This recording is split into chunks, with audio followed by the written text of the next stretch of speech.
Hi, we're here with the AAS winner DoubleShot Snapdragons. The particular variety we're going to look at is Orange Bicolor, which won the award last year. It did a fantastic job at all the trial grounds across the country. This is a 24-inch tall Snapdragon with extremely strong stems.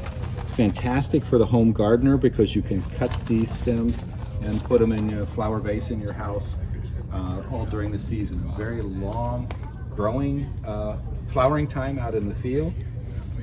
Also fantastic for the home gardener, and a lot of basal branching, so you get a lot of side shoots coming out. If you're going to start these at home, we recommend that you use, this seed needs light to germinate, so you don't cover it with soil, but you could cover it with some transparent plastic to keep the humidity up. One thing I forgot to mention, in addition to the Orange Bicolor, we have multiple colors: a yellow, a carmine red, apple blossom, peach, and a yellow